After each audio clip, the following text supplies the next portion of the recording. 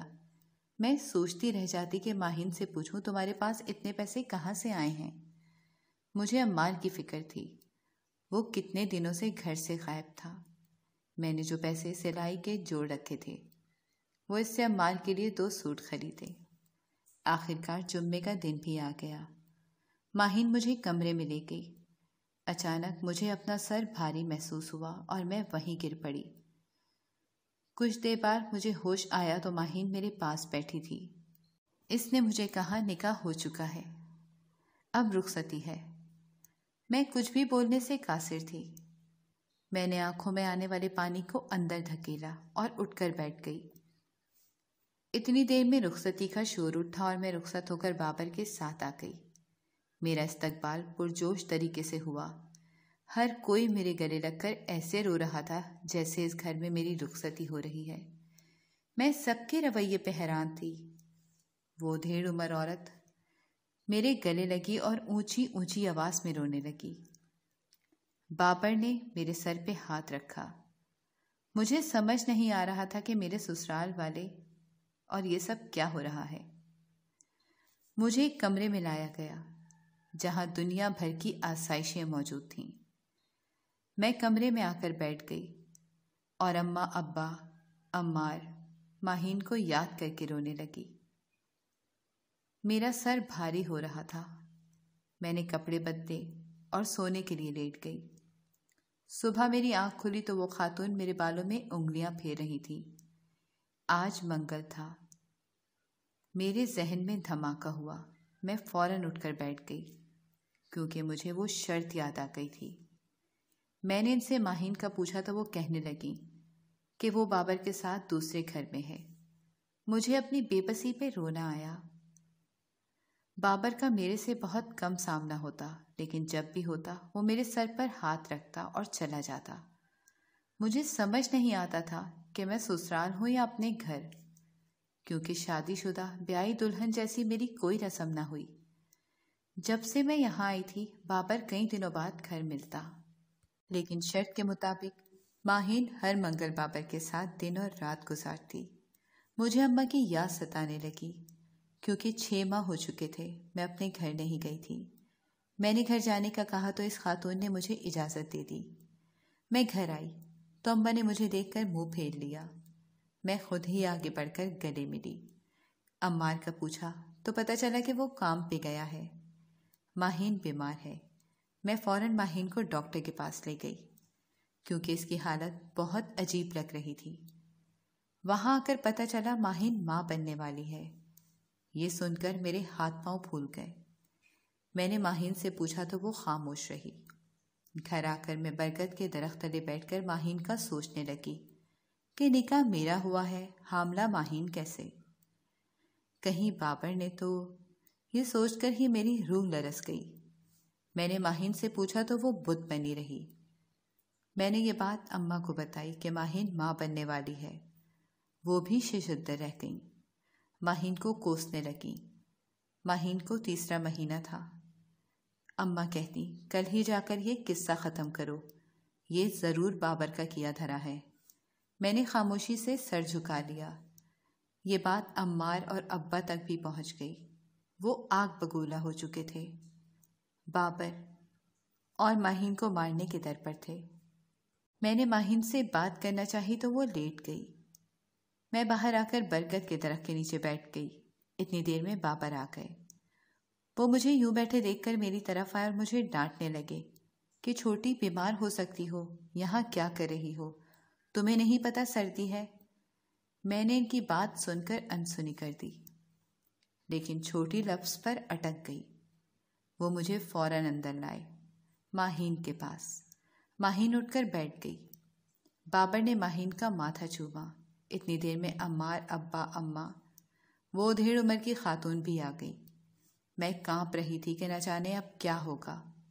میں باہر جانے لگی تھی تو ماہین بولی، آپی سچ نہیں سنیں گی؟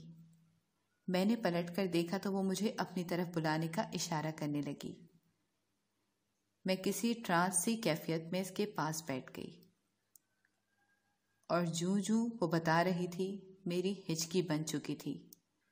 بابر بھی رو رہا تھا، اماں ابا کی نظریں جھکی تھیں، اور وہ خاتون، میرا دل کیا ابھی ان کے سینے سے لگ کر پھوٹ پھوٹ کر روں۔ آپی آپ میری سگی بہن نہیں ہیں، آپ بابر کی سگی بہن ہیں۔ آپ 4 سال کی تھیں جب ابا آپ کو اٹھا لائے۔ آپ ابا کے مالک کی بیٹی تھیں۔ ابا آپ سے پیسے کمانا چاہتے تھے، آپ کو کہیں آگے پیچھے بھیج کر، یا پھر اپنے مالک سے پیسے نکلوانا چاہتے تھے۔ جب آپ کو ابا اٹھا لائے تو آپ کے سگے باپ پہ صدمہ برداشت نہیں ہوا اور وہ جان سے ہاتھ دھو بیٹھے۔ اس وقت بابر 7 سال کا تھا، لیکن جب سے وہ بڑا ہوا تھا آپ کی تلاش میں تھا۔ مجھے تب پتہ چلا جب ابا اماں 1 سال پہلے آپس میں اس بات پر لڑ رہے تھے۔ عمار بھی یہ جانتا تھا۔ آپی پلیز ہمیں معاف کر دیں، ہم آپ کی سب محرومیوں کا سبب بنے۔ بابر اٹھ کر مجھے گلے سے لگا لیا، میری ہچکی بن چکی تھی۔ آپی یہ سب کچھ میں نے اور بابر نے سوچ سمجھ کر کیا۔ بابر کا مجھ سے نکاح ہوا ہے اور میں اس کے بچے کی ماں بننے والی ہوں۔ مجھے یہ تھا کہ جب ابا ہر منگل کے منگل یہ شرط سنیں گے تو اپنا گناہ قبول کر لیں گے، لیکن ابا نے ایسا نہیں کیا، اس لیے ہمیں یہ قدم اٹھانا پڑا۔ آپ کے نکاح کے دن جب میں آپ کو اندر لائی، اس وقت آپ کو میں نے بے ہوشی کی گولی دی تھی اور میرا نکاح بابر سے ہو گیا۔ اب میں اس کے بچے کی ماں بننے والی ہوں۔ میں گھر واپس آ گئی اور کمرے میں بند ہو گئی۔ کیا وہ خواب مجھے اسی لیے آتا تھا کیونکہ میں ہی وہ بچی تھی جو اپنی ماں کے پاس جانے کے لیے مچل رہی تھی؟ اور سچائی جان کر میرا لوگوں سے اعتماد اٹھ گیا، لیکن بابر اور میری اماں مجھے واپس دنیا کی طرف لائے۔ ماہین اب ہمارے گھر آ چکی تھی۔ عمار کو اچھا کام بابر نے دلوایا تھا۔ عمار مجھ سے شادی کا خواہش مند تھا، لیکن میں نے یہ فیصلہ اپنی ماں اور بھائی کے سپرد کر دیا۔ وہ جو چاہیں مجھے قبول ہے۔